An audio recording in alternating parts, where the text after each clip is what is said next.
যারা আমেরিকাতে পড়াশোনা করতে চান, যারা প্ল্যান করছেন আমেরিকায় আসবেন, তারা অনেকেই একটি ব্যাপারে অনেক সময় ডিসিশন নিতে পারেন না। সেটি হচ্ছে যে যখন F1 স্টুডেন্টশিপ এপ্লাই করবেন, সেক্ষেত্রে ফ্যামিলি একবারই এপ্লাই করা ঠিক হবে?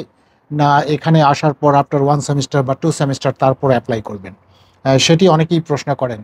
তো আমি মনে করি যে আপনার যদি একাডেমিক রেজাল্ট খুব ভালো থাকে, আপনার যদি এক্সপেরিয়েন্স থাকে অথবা আপনার ফাইন্যান্সিয়াল যদি খুবই স্ট্রেংথ থাকে, তাহলে ডেফিনিটলি আপনি একসাথে করাই ভালো। অর্থাৎ আপনার যে স্পাউস বা ডিপেন্ডেন্ট আছে, আ আসার সময় একবারে অ্যাপ্লিকেশন করাটাই ভালো। আর যদি মনে করেন যে আপনার ফাইন্যান্সিয়াল স্ট্রেংথ সেইরকম না, অথবা একাডেমিক রেজাল্টগুলা বা সেইরকম স্কলারশিপ বা সেরকম কিছু নাই, তাহলে আমি এটাই আমার ব্যক্তিগত ধারণা। তাহলে আমি মনে করি যে আপনি নিজে আগে এপ্লাই করুন, এখানে আসুন। আসার পর আফটার 1 সেমেস্টার বা 2 সেমেস্টার তারপর আপনি আপনার ফ্যামিলির জন্য আপনি এপ্লাই করতে পারেন।